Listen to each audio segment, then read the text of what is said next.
고을에서 제일 인물 좋다 소문난 처자가 제 손으로 못난 동생을 귀신 같은 신랑에게 밀어넣었다가 도리어 제 몸뚱이가 거덜난 채 그 동생 집 살인문을 두드리며 살려달라 애걸하게 된 사연이 있으니 그 동생이 노름판 한가운데서 펼쳐 보인 괴력과 그보다 더 무거운 한 말이 오늘 이야기의 시작입니다.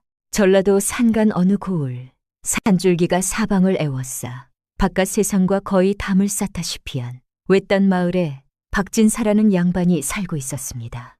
박진사 댁이라 하면 사랑채 기둥마다 이끼 하나 없이 깔끔하고 앞마당 장독대에는 장독이 크기 순서대로 가지런히 줄을 선 단정한 집안이었는데 이 집에는 딸이 둘 있었죠. 언니가 채선이요, 동생이 두봉이었습니다. 그런데 말이죠. 이 자매가 한 어미 배에서 나온 사이가 아니었습니다. 두봉의 친어머니는 두봉이 막 걸음마를 뗄 무렵 폐병으로 세상을 떠났고 박진사는 이듬해 인근 고을 성씨 성의 과부를 후처로 맞아들였는데 성씨가 전 남편 사이에서 데리고 온 딸이 바로 채선이었던 겁니다. 나이로 보면 채선이 2살 위였으니 자연히 언니가 되었고 철없는 두봉은 아무것도 모른 채 언니가 생겼다며 방안을 뛰어다녔던 것이죠. 허나 성씨라는 여인이 보통 사람이 아니었습니다. 속이 돌담처럼 단단하고 차가운데 제 소생인 채선에게는 온 정성을 다 쏟으면서 전처 소생인 두봉에게는 따뜻한 눈길 한번 주는 법이 없었죠. 밥상을 차려도 채선 앞에는 갈치조림에 기름진 흰쌀밥을 수북이 올려주고 두봉 앞에는 쉰내가 코를 찌르는 보리밥 덩이에 물간장 종지 하나가 전부였습니다.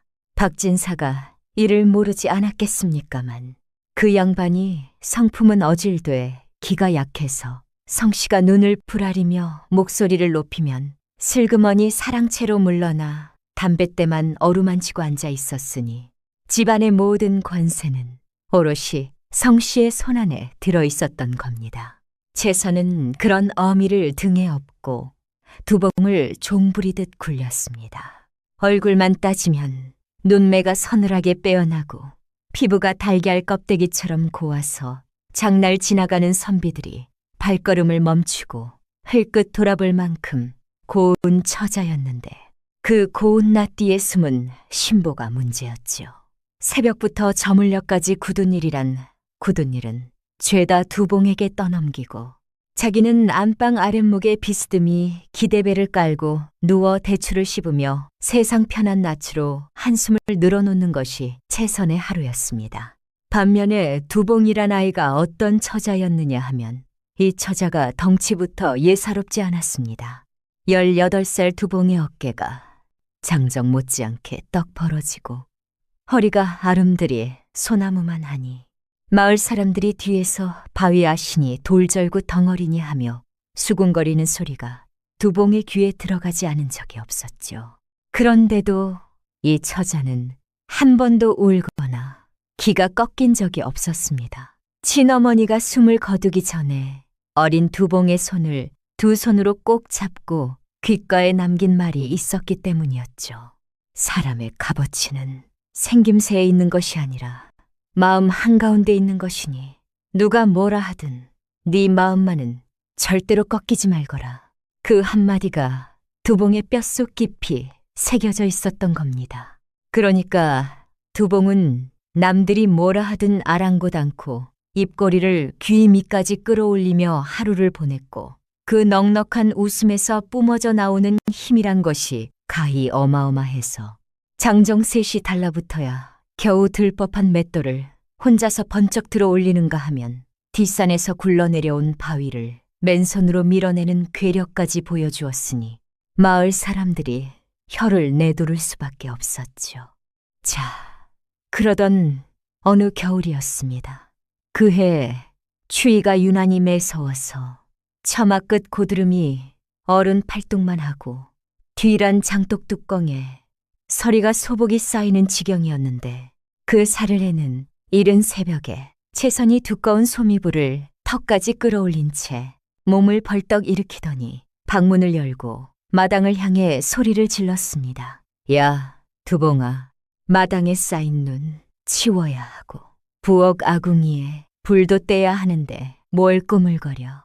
해 뜨기 전에 다 못 끝내면 오늘 저녁밥은 없는 줄 알아. 채선이 퉁명스럽게 내뱉고는 방문을 탁 닫아버렸고 따뜻한 아랫목으로 기어들어가 밤새 깎아놓은 밤껍질을 발가락으로 쓸어내며 눈을 감았습니다.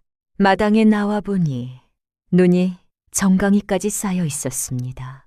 부엌 아궁이에 불을 떼고 뒤란 물독에서 물을 길어오고 마당에 눈을 치워야 하는데 보통 사람 같으면 엄두도 못 낼 양이었죠. 게다가 두봉의 차림이란 것이 얄팍한 무명 치마 저고리 한 벌이 전부였습니다.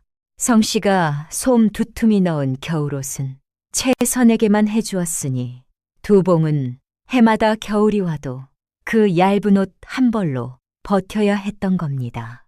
허나 두봉이 어떤 아이였습니까? 뒤란으로 성큼 걸어간 두봉은 꽁꽁 언 물독 위에 주먹을 불끈 쥐고 내리찍었는데 단 한 방에 얼음이 거미줄처럼 쩍쩍 갈라지며 시퍼런 물이 솟구쳤습니다. 그러고는 콧노래를 흥얼거리며 눈삽을 집어들었는데 그 삽질 소리가 어찌나 우렁차던지 쿵쿵 울리는 소리에 뒷산 까치떼가 화들짝 놀라 날아오를 정도였죠. 보통 사람 한나절은 걸릴 일을 두봉은 한식경도 안 되어 깔끔히 끝내버렸고 일을 마친 뒤에도 숨 한 번 거칠게 쉬지 않은 채 양손을 허리에 딱 짚고 뿌듯하게 자기 솜씨를 바라보았습니다. 일을 끝낸 두봉이 방문을 벌컥 열었더니 채선이 이불 속에서 밤을 손가락에 묻힌 채 뒹굴고 있었습니다. 두봉이 이불 끄트머리를 확 잡아당기며 채선의 팔목을 낚아챘죠. 언니, 아침부터 방구석에만 처박혀 있으면 뼈가 삭는다고 나랑 운동 좀 하자니까.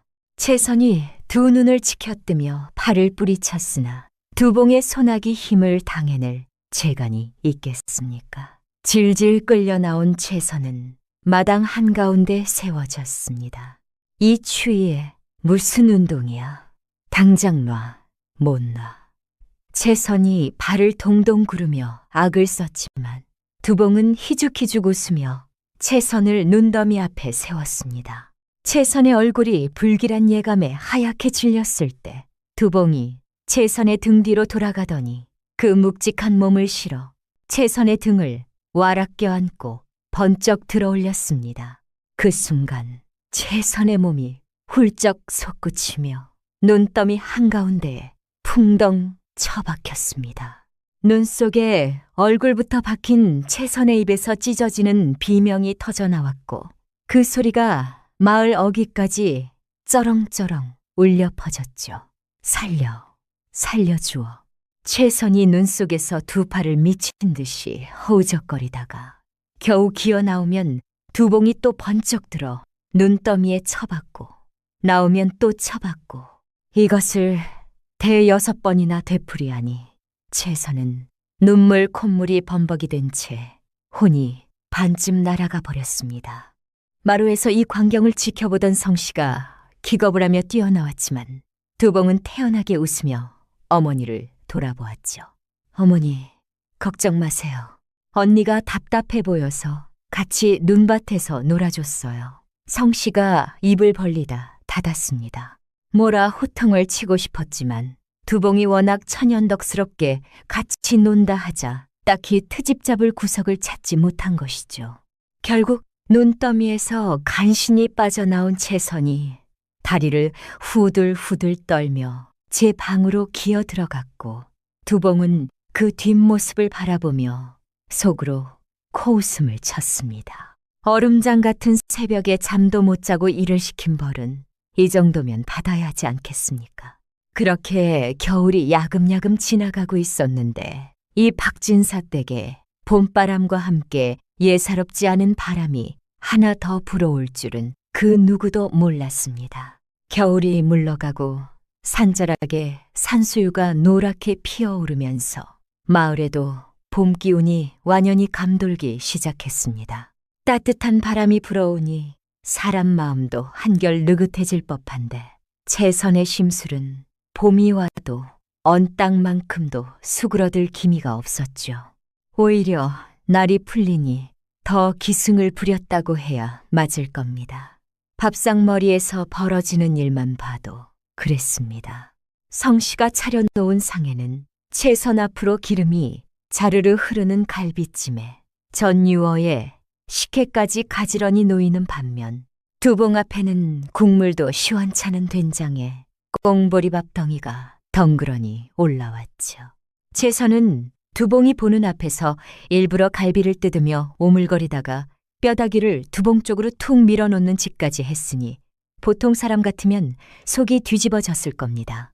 그런데 두봉이 어떻게 했느냐 하면 그 꽁보리밥에 된장을 쓱쓱 비벼서 두 손으로 뭉치더니 한 입에 우겨 넣고는 볼때기가 터질 듯이 우물우물 씹으며 눈을 감았습니다. 그러고는 감탄이라도 하듯 고개를 끄덕이며 밥그릇을 싹 긁어 먹었는데 그 맛있게 먹는 모습이 하도 거침없으니 오히려 산의 진미를 앞에 둔 채선이 젓가락질을 멈추고 멀뚱히 쳐다볼 지경이었죠. 두봉은 뭘 먹든 감사하게 여기고 남김없이 배를 채웠고 그 덕분인지 봄이 올 때마다 어깨는 더 떡 벌어지고 팔뚝은 더 단단해졌으니 성씨의 구박이 도리어 두봉을 장군감으로 키워내고 있었던 셈이었습니다. 어느 화창한 봄날 오후였습니다. 점심을 배불리 먹은 두봉이 뒤란 감나무 밑에 앉아 복숭아 씨로 제기를 만들고 있었습니다. 두툼한 손가락이 복숭아 씨를 조물조물 다듬는 모습이 영락없이 해맑은 아이 같았고 두봉은 두 눈을 가늘게 뜨고 봄볕을 온몸으로 받으며 콧노래를 흥얼거렸죠. 바람결에 산수유 향이 코끝을 간지럽히고 저 멀리 논둑에서 개구리 울음소리가 들려오니 이런 것이 바로 봄날의 호사라 할 만했습니다. 그 모습을 방 안에서 창호지 구멍 사이로 슬금슬금 엿보던 채선의 눈에 심술기가 번뜩 올라왔습니다. 두봉이 앉은 자리 바로 뒤를 보니 어제 내린 비에 흙이 질척하게 파여 시커먼 진흙탕이 웅덩이처럼 고여 있었거든요. 채선은 입꼬리를 비죽올리며 살금살금 신발을 벗어들고 마루 밑으로 내려와 고양이처럼 소리를 죽이며 두봉의 등 뒤로 다가갔습니다. 한 발, 두 발, 세 발. 숨소리마저 죽인 채 제기를 다듬고 있는 두봉의 넓적한 등판. 바로 뒤까지 다가서더니 두 손을 쭉 뻗어 온 힘을 다해 두봉의 등을 밀쳤습니다. 그런데 말이죠. 이게 바위를 밀어서 움직일 수 있겠습니까?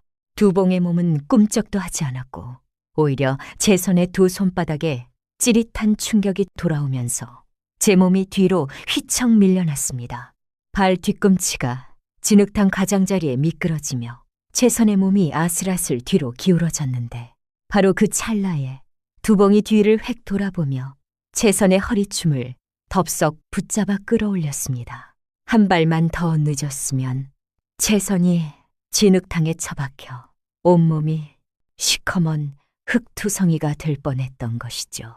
두봉이 자기를 밀쳤다는 걸 모를 리가 없었습니다. 허나 두봉은 아무 내색 없이 채선을 번쩍 들어 제자리에 앉히더니 활짝 웃으며 손에 쥔 제기를 내밀었죠.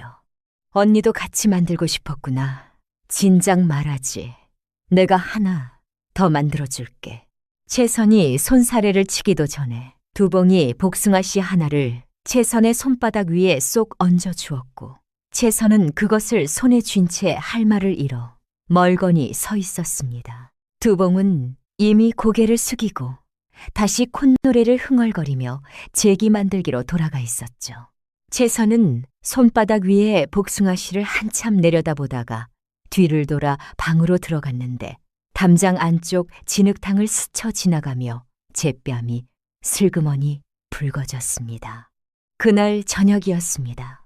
해가 뉘엿뉘엿 넘어가고 마당에 어스름이 깔린 무렵 사랑채에서 박진사가 식구들을 모두 불러 모았습니다.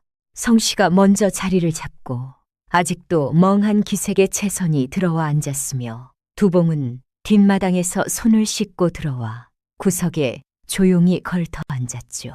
박진사의 표정이 심상치 않았습니다. 평소 성씨 앞에서 고개를 잘 들지 못하던 양반이 그날따라 등을 꼿꼿이 세우고 앉아 있었는데 그 손에는 단정하게 접힌 서찰 한 통이 들려 있었습니다. 박진사가 기침을 한번 하고 입을 열었죠. 오늘 이웃고을 유대감 댁에서 서찰이 왔는데 다름이 아니라 그 댁 도령과 우리 집 교수의 혼사를 본격적으로 의논하자는 내용이요. 방안이 순식간에 조용해졌습니다.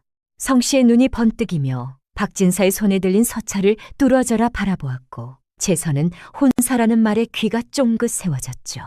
혼사라 함은 곧 시집을 간다는 뜻이니 어느 집 도령인지 가세가 얼마나 되는 집인지가 당장 궁금해질 수밖에 없었습니다. 박진사가 서찰을 펼치며 말을 이었는데 그 내용인즉 이러했습니다. 유대감댁이라 하면 이웃 고을에서도 이름이 자잔 천석군 대부호였고 박진사가 젊은 시절에 유대감에게 큰 은혜를 입은 적이 있어 두 집안이 훗날 자녀끼리 혼인시키기로 입으로 약조를 맺어둔 사이였던 겁니다. 그 약조가 십수년이 지나 이제야 현실로 다가온 것이었죠. 천석군 부잣집 도령이라는 말에 채선의 두 눈에 잠깐 탐욕스러운 빛이 스쳤습니다.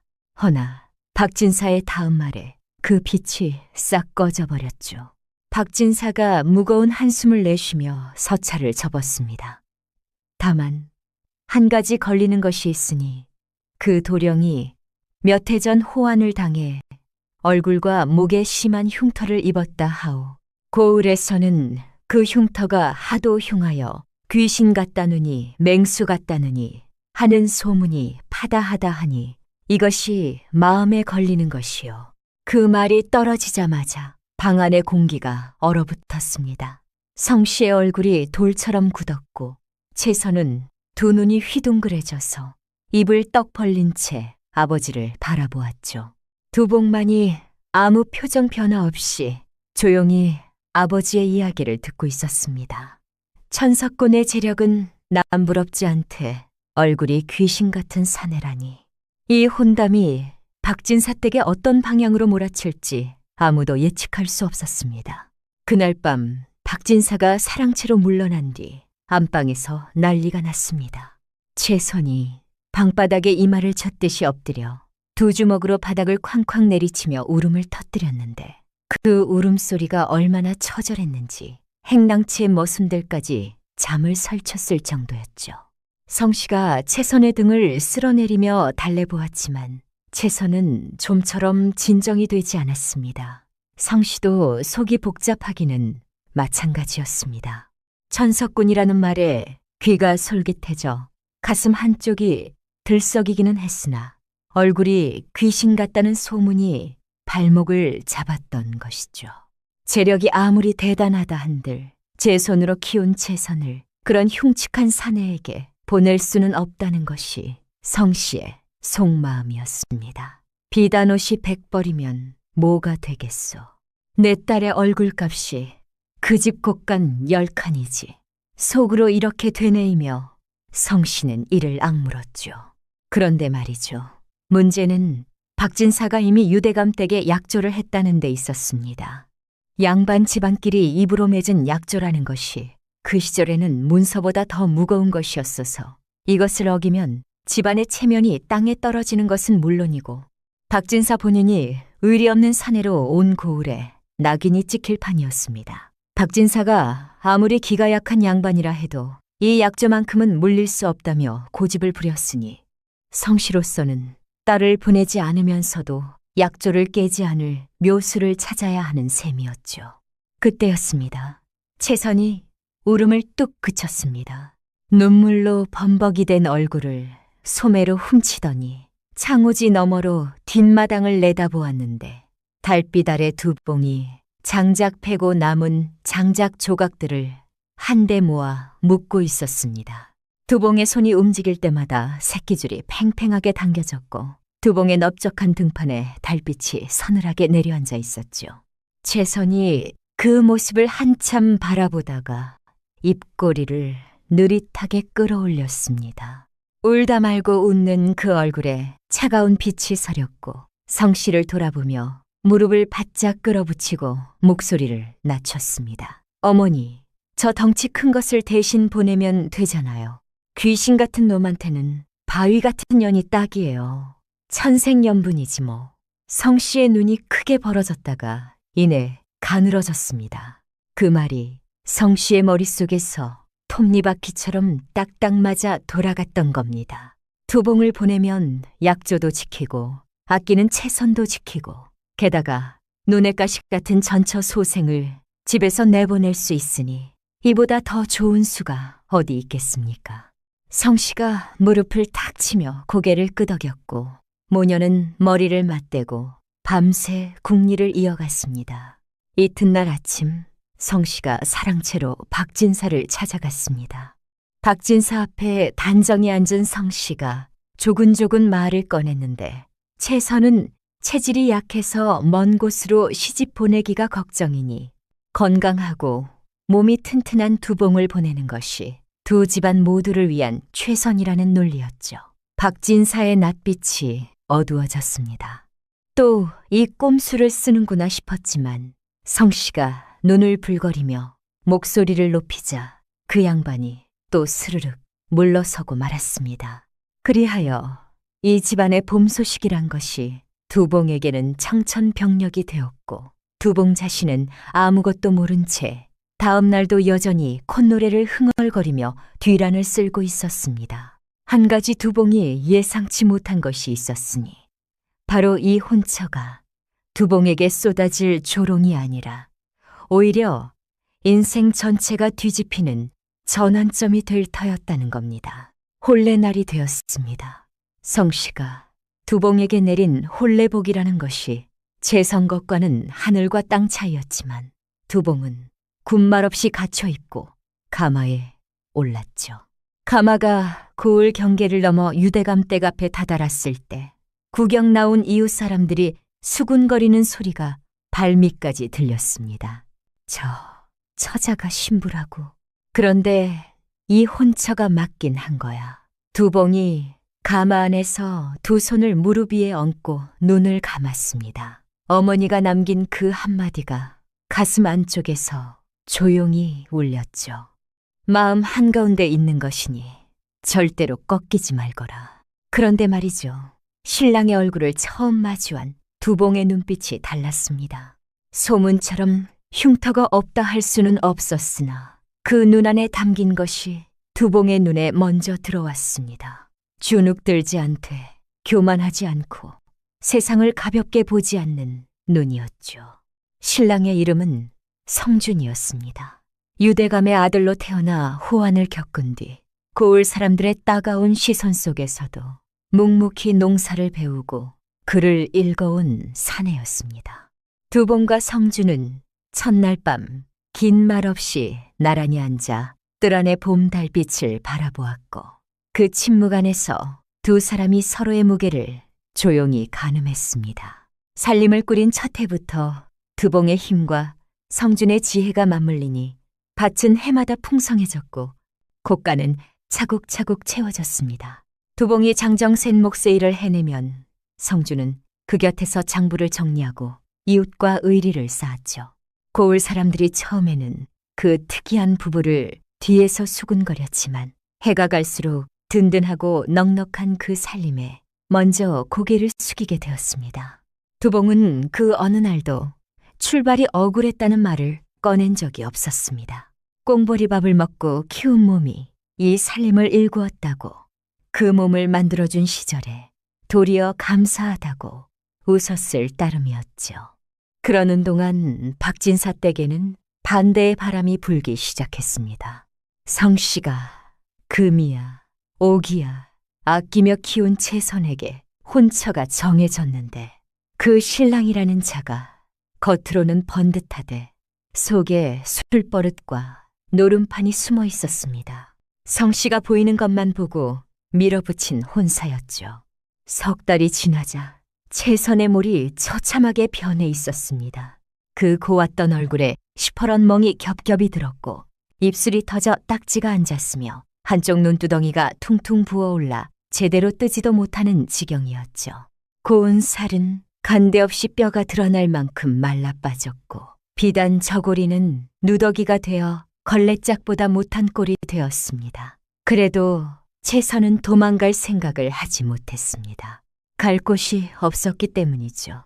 성씨에게 편지를 보내 사정을 알렸지만 네가 고른 신랑이니 네가 알아서 하라는 매정한 답이 돌아왔고 박진사는 답장조차 보내지 않았습니다.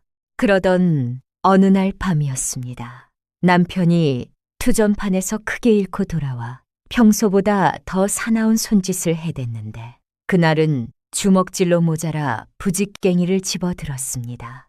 채선의 등과 팔을 사정없이 내리치는 소리가 밤공기를 찢었고 채선이 방구석에 웅크려 두 팔로 머리를 감싼 채 온몸을 부들부들 떨었죠.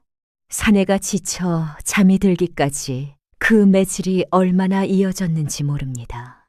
사내가 코를 골며 쓰러지자 채선이 부들거리는 다리로 일어섰습니다. 온몸에서 욱신거리는 통증이 밀려왔지만 이를 악물고 신발도 제대로 신지 못한 채 뒷문으로 빠져나왔죠. 한 발, 두 발, 어둠 속으로 걸음을 옮기다가 마을 어귀를 벗어나자 걸음이 빨라졌고 빨라진 걸음이 뛰기가 되었습니다. 한 군데밖에 갈 곳이 없었습니다. 세상에서 자기가 가장 모질게 대했던 사람, 뚱뚱하다고 귀신 신랑에게나 어울린다고 비웃으며 내쫓았던 그 동생이 사는 곳이었죠. 새벽녘에 유대감댁 살인문 앞에 도착한 채선의 꼴이란 것이 차마 눈뜨고 보기 어려운 지경이었습니다. 맨발에 피가 배어 있었고 저고리가 찢어져 어깨가 드러났으며 얼굴 반쪽이 부어오른 채 검붉은 핏자국이 말라붙어 있었죠. 살인문 앞에 털썩 주저앉은 채선이 문고리를 두드리며 가느다란 목소리를 짜냈습니다. 두봉아, 언니야, 제발 문 좀 열어다오. 나 죽게 생겼다. 안에서 인기척이 나더니 살인문이 열렸고 등불을 든 하인 뒤로 두봉이 모습을 드러냈습니다. 두봉의 눈에 문 앞에 쓰러져 있는 채선의 모습이 들어왔습니다. 두봉이 발걸음을 멈췄죠. 한때 따뜻한 아랫목에서 대추를 씹으며 자기에게 눈치우기를 던지던 언니, 손으로 입을 가리고 킥 웃으며 귀신 신랑 얼굴 보고 기절하지 말라던 그 언니가 넉마를 걸치고 피투성이가 된 채 제 발 앞에 엎드려 있었습니다. 채선이 땅바닥에 이마를 대고 두 주먹을 불끈 쥔 채 어깨를 들썩이며 울음을 터뜨렸습니다. 말이 나오지 않아 한참을 흐느끼다가 겨우 입을 열었죠. 내가 잘못했다. 제발 한 번만 살려다오. 두봉의 턱이 딱딱하게 굳었습니다. 콧날이 실룩거리며 두 눈에 뭔가가 차올랐는데 그것이 분노인지 서러움인지 연민인지 두봉 자신도 분간하기 어려웠을 겁니다. 어릴 적부터 자기를 짓밟고 비웃고 지옥 같은 혼처에 떠밀어 놓고는 이제 와서 살려달라 하는 이 언니가 괘씸하지 않았겠습니까? 허나 두봉의 시선이 채선의 맨발에 묻은 핏자국 위에 머물렀을 때 그리고 등짝에 부직갱이로 맞아 갈라진 상처 위를 지나가는 순간 배 밑바닥에서 뜨거운 것이 불끈 치밀어 올랐습니다. 아무리 못되게 굴었어도 핏줄은 핏줄이었고 적골이 되도록 맞고 온 사람을 문전에서 돌려보낼 만큼 두봉은 차가운 사람이 아니었습니다. 두봉이 몸을 숙여 채선의 팔을 잡아 일으켰습니다. 뼈만 남은 언니의 몸이 깃털처럼 가벼웠죠. 두봉이 채선을 업고 안채로 들어가며 하인에게 소리쳤습니다. 따뜻한 물 데워오고 상처에 발을 약 가져와 빨리 채선을 따뜻한 방 안에 눕히고 상처를 닦아내며 약을 발라주는 두봉의 손이 떨리고 있었습니다. 채선이 실신하듯 잠이 들자 두봉이 방문을 나와 마루에 걸터 앉았는데 두 주먹을 무릎 위에 올려놓고 이를 악물며 먼 하늘을 올려다보았습니다. 그 두 주먹에 핏줄이 붉어져 나왔고 눈 속에 불꽃이 일렁이고 있었죠. 옆에서 지켜보던 성준이 두봉의 어깨에 손을 올렸고 두봉이 남편을 돌아보며 낮고 단단한 목소리로 입을 열었습니다. 그놈이 어디서 노름을 한다 했지. 다음 날 아침이 밝았습니다. 두봉이 소매를 걷어붙이고 안채에서 나오는데 그 눈빛이 예사롭지 않았지요. 평소에 늘 웃음을 달고 다니던 두봉의 얼굴에서 웃음기가 싹 가셔 있었고 턱을 꽉 담은 채 두 눈이 매섭게 빛나고 있었습니다. 성준이 뒤따라 나오며 조심하라는 말을 건넸지만 두봉은 고개만 한번 끄덕이고는 살인문을 박차고 나섰습니다. 읍내 뒷골목에 도착하니 낮부터 투전판이 벌어지고 있었습니다. 허름한 주막 안쪽 방에서 탁탁 패를 내려치는 소리와 웅성거리는 사내들의 목소리가 새어나왔고 그 안에서 술잔을 기울이며 패를 만지작거리는 자가 바로 채선의 남편이었죠. 두봉이 주막 문 앞에 서서 안을 들여다보았습니다. 사내 대여섯이 빙 둘러앉아 돈을 걸고 있었고 형부라는 자가 그 한가운데서 눈이 벌겋게 충혈된 채 투전에 정신이 팔려 있었습니다. 두봉이 문지방을 넘었습니다. 묵직한 발걸음 소리에 사내들이 고개를 돌렸는데 문간을 가득 채우며 들어서는 두봉의 덩치를 보고 하나둘 표정이 굳어졌죠. 두봉이 투전판 한가운데로 성큼 걸어 들어가 형부의 맞은편에 턱하니 걸터 앉았습니다. 형부가 고개를 들어 두봉을 올려다 보았는데 누군지 알아보지 못하고 눈살을 찌푸렸죠. 두봉이 두 팔을 탁자 위에 올려놓으며 입을 열었습니다. 형부, 나 채선 동생이야. 내기 하나 하자. 형부의 눈이 가늘어졌습니다. 채선 동생이라는 말에 잠깐 움찔했으나 코웃음을 치며 술잔을 들이켰죠. 내기하느라 덩치 큰 계집이 노름판까지 찾아와서 내기를 하자니 우습다는 표정이었습니다. 주변의 사내들도 킥 웃음을 흘렸고 형부가 턱을 치켜들며 비아냥거렸습니다. 내기 돈도 없는 것이 무슨 내기를 하겠다는 거냐. 두봉이 미동도 하지 않고 형부의 눈을 똑바로 바라보며 말했죠. 돈 내기가 아니야. 힘내기야. 팔씨름 한 판에 내가 지면 여기서 조용히 물러나고 다시는 형부 앞에 얼씬도 안 할 테니 형부가 지면 내가 시키는 대로 해. 자네가 그 정도 배짱은 있지. 형부의 콧방울이 실룩거렸습니다. 아무리 덩치가 크다 한들 계집한테 팔씨름에서 진리가 없다고 생각한 것이죠. 오히려 이 큰 년을 노름판 한가운데서 박살내주면 이것도 나름 구경거리가 되겠다 싶었는지 형부가 도포 소매를 걷어붙이며 탁자 위에 팔꿈치를 세웠습니다. 주변 사내들이 우르르 몰려들어 구경 태세를 잡았고 누군가가 어이 이거 재밌겠다며 손뼉까지 쳤죠. 두봉이 형부의 손을 잡았습니다. 형부의 손이 크기는 했으나 두봉의 두툼한 손바닥이 그 손을 감싸 쥐자 형부의 표정이 미세하게 변했습니다. 예상보다 훨씬 단단하고 묵직한 악력이 느껴졌기 때문이었죠. 하나, 둘, 셋. 구경꾼 하나가 신호를 외쳤고 형부가 이를 악물며 온 힘을 실어 밀어붙였습니다. 그런데 두봉의 팔이 꿈쩍도 하지 않았습니다. 형부가 얼굴이 벌게 달아오르도록 힘을 쏟아부었지만 두봉의 팔은 마치 땅에 박힌 말뚝처럼 미동조차 없었던 겁니다. 형부의 이마에 땀줄기가 흘러내렸고 팔뚝에 핏줄이 붉어져 나왔으나 두봉은 표정 하나 변하지 않은 채 형부의 얼굴을 물끄러미 바라보고만 있었죠. 주변에 웃음소리가 하나도 사라졌고 구경꾼들의 눈이 점점 커지기 시작했습니다. 두봉이 입꼬리를 천천히 올렸습니다. 그러고는 지금까지 버티기만 하던 팔에 힘을 주기 시작했는데 그 순간 형부의 팔이 마른 억새가 바람에 쓰러지듯 무너져 내렸습니다. 탁자 위로 형부의 손등이 쿵 하고 내리찍혔고 그 충격에 탁자 다리가 우두둑 소리를 내며 금이 갔죠. 형부가 아악하고 비명을 질렀고 주변 사내들이 입을 떡 벌린 채 한 발씩 뒤로 물러섰습니다. 두봉이 자리에서 일어나 형부의 앞으로 돌아가더니 형부의 멱살을 움켜잡고 벌떡 일으켜 세웠습니다.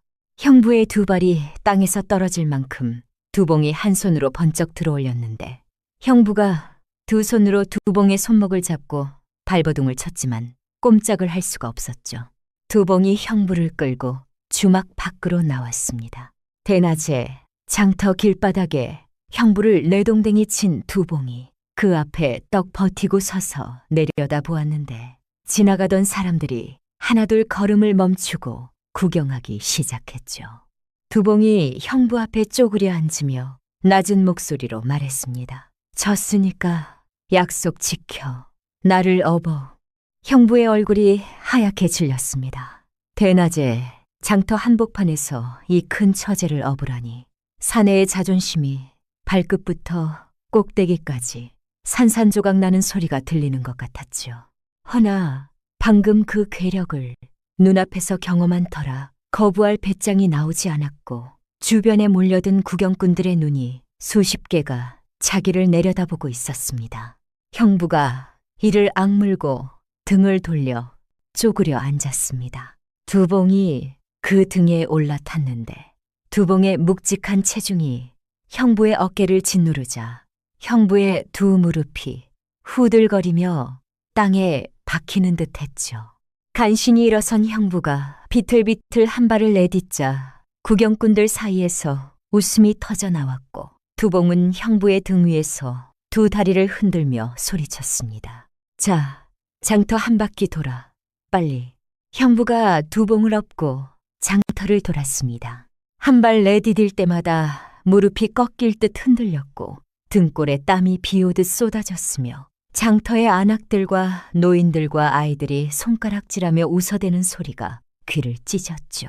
생전에 남에게 고개 한번 숙여본 적 없는 사내가 덩치 큰 처제를 업고 장터를 도는 그 꼴이란 것이 그야말로 살아있는 망신살이었습니다. 형부의 눈에서 분함과 수치심이 뒤섞인 눈물이 주르륵 흘러내렸지만 두봉은 봐주지 않았습니다. 장터를 한 바퀴 다 돌고 나서 두봉이 형부의 등에서 내려왔습니다. 형부가 두 무릎이 풀려 장터 바닥에 주저앉았는데 두봉이 그 앞에 서서 팔짱을 끼고 내려다보았죠. 형부가 고개를 들어 두봉을 올려다보는 순간 두봉의 손바닥이 형부의 뺨을 찰싹 갈겼습니다. 형부의 고개가 옆으로 확 돌아갔고 뺨에 시뻘건 손자국이 찍혀 올라왔죠. 두봉이 형부의 턱을 잡아 자기 쪽으로 돌려 세우며 눈을 똑바로 마주했습니다. 사람을 아프게 하면 자기도 똑같이 아파할 줄 알아야 해. 언니가 얼마나 맞았는지 알아. 등짝에 부지깽이로 맞아서 살가죽이 갈라졌어. 형부가 때린 만큼 나도 때려줄 테니까 똑같이 느껴봐. 두봉이 형부의 등짝을 주먹으로 내리쳤습니다. 한 대, 두 대, 세 대. 형부가 등을 움켜잡고 바닥에 엎드려 비명을 질렀지만 두봉의 주먹은 멈추지 않았죠. 채선이 맞은 횟수만큼, 채선이 흘린 눈물만큼, 채선의 살가죽이 갈라진 만큼 두봉의 주먹이 형부의 등짝 위에 정확하게 내려 꽂혔습니다. 장터의 구경꾼들이 숨을 죽이고 지켜보았고 아무도 말리지 않았죠. 형부의 비명이 읍내 골목 끝까지 울려 퍼졌고 그제야 형부는 자기가 채선에게 휘두른 주먹이 얼마나 아픈 것이었는지를 제 몸으로 느끼게 된 것이었습니다. 두봉이 주먹을 거두고 뒤로 물러섰을 때 형부는 장터 바닥에 이마를 받고 엎드린 채 어깨를 들썩이며 울고 있었습니다. 코피가 흘러 턱 밑으로 뚝뚝 떨어졌고 등짝이 벌쩍게 부어올라 손도 대지 못할 지경이었죠. 두봉이 형부 앞에 쪼그려 앉아 조용히 말했습니다. 형부, 내가 이렇게 하는 건 형부를 죽이려는 게 아니야. 사람이 사람을 때리면 안 된다는 걸 몸으로 알라는 거야. 언니는 형부 얼굴이 잘생겨서 시집 온 거지만 그래도 형부를 믿고 온 사람이야. 그 믿음을 주먹으로 갚으면 되겠어. 형부의 울음이 더 커졌습니다. 바닥에 엎드린 채 주먹으로 땅을 치며 목 놓아 울었는데 그 울음 속에는 수치심만이 아니라 자기가 저질러 온 짓들에 대한 뒤늦은 후회가 뒤섞여 있었죠. 최선에 찢어지는 비명소리, 방구석에 웅크린 아내의 떨리는 어깨, 멍이 든 얼굴로도 밥상을 차리던 그간의 가느다란 손이 비로소 형부의 머릿속에 하나씩 떠올랐던 겁니다. 두봉이 일어서며 형부의 어깨를 한 번 툭 쳤습니다. 그리고 돌아서서 유대감 댁을 향해 걸어갔죠. 형부는 한참을 장터 바닥에 엎드려 울다가 비틀거리는 다리로 일어섰고 그 길로 유대감 댁까지 절뚝거리며 걸어왔습니다. 채선은 안채 방 안에서 이불을 끌어안고 웅크리고 있었습니다. 방문이 열리는 소리에 고개를 들었는데 문 앞에 코피가 마르고 등이 부어오른 남편이 서 있었죠. 채선의 눈이 굳었고 몸이 본능적으로 움츠러들며 이불을 더 세게 끌어당겼습니다. 형부가 문지방 앞에 무릎을 꿇었습니다. 그러고는 두 손을 바닥에 짚고 이마를 땅에 대며 절을 했죠. 한 번, 두 번, 세 번. 아무 말 없이 절만 반복하는 남편의 어깨가 잘게 떨리고 있었고 바닥에 눈물 자국이 번져나갔습니다. 채선이 이불을 붙잡은 손가락에서 힘이 스르륵 풀렸고 멍한 눈으로 남편을 바라보았죠. 형부가 이마를 바닥에 댄 채 떨리는 목소리를 짜냈습니다. 내가 짐승이었소. 당신한테 한 짓이 사람이 할 짓이 아니었소. 죽여도 할 말이 없소. 채선의 눈에서 눈물이 소리 없이 흘러내렸습니다. 형부가 고개를 들어 채선을 바라보았는데 아내의 얼굴에 자기가 남긴 멍자국이 보이자 두 주먹을 불끈 쥐며 제 뺨을 스스로 후려갈겼죠. 한 대, 두 대. 채선이 황급히 다가가 형부의 손목을 붙잡아 말렸고 두 사람은 방바닥 위에서 한참을 부둥켜 안고 울었습니다. 마루 밖에서 이 모습을 지켜보던 두봉이 소리 없이 돌아섰습니다. 마당으로 내려온 두봉의 입꼬리가 천천히 올라갔고 코끝이 시큰거렸지만 애써 고개를 들어 하늘을 올려다보았죠. 성준이 다가와 두봉의 손을 잡았고 두봉이 남편의 손을 꼭 쥐며 피식 웃었습니다. 그 뒤로 형부가 달라졌습니다. 투전판에는 발길을 끊었고 날이 밝으면 밭으로 나가 땀을 흘리며 일을 했죠. 서툰 손으로 호미를 잡고 밭을 매다가 손바닥에 물집이 잡혀도 이를 악물고 버텼고 저녁이면 아내 앞에 밥상을 직접 차려 내밀며 어설프게 웃어 보였습니다. 채선이 처음에는 그 손이 무서워 움찔거렸지만 날이 갈수록 주먹 대신 호미를 쥔 남편의 거칠어진 손바닥을 보며 조금씩 마음의 빗장을 열기 시작했죠. 두봉과 성준은 형부 내외의 살림이 자리를 잡을 때까지 곁에서 도왔습니다. 성준이 형부에게 농사 짓는 법과 장사의 기초를 가르쳤고 두봉은 언니 곁에서 부지런히 살림을 거들었죠. 성씨와 박진사도 뒤늦게 소식을 듣고 유대감 댁을 찾아왔는데 으리으리한 저택 안에서 깊이 있는 안주인이 되어 있는 두봉의 모습을 보고 성씨가 할 말을 잃었습니다. 자기가 하녀 부리듯 구박하고 귀신 신랑에게 떠넘겼던 그 큰아이가 자기가 금이야 옥이야 키운 채선보다 훨씬 당당하고 넉넉하게 살고 있었으니 체면이고 뭐고 고개를 들 수가 없었던 것이지요. 세월이 흘렀습니다.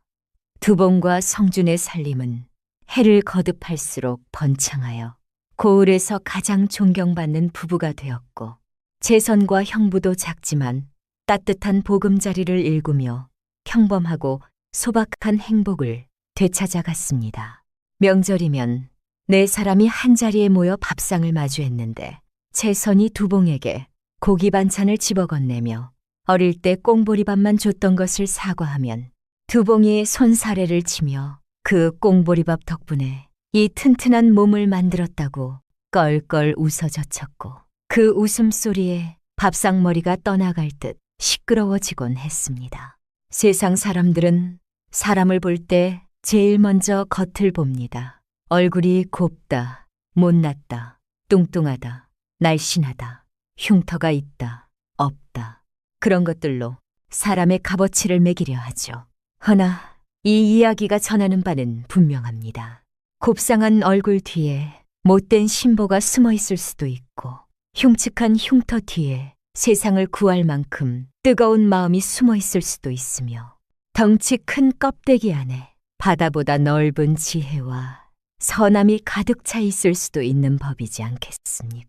껍데기만 보고 사람을 판단하는 순간 진짜 보석을 제 손으로 걷어차 버리는 어리석음을 저지르게 된다는 것. 그것이 바로 이 큰 처자 두봉이 온몸으로 보여준 가르침이었습니다.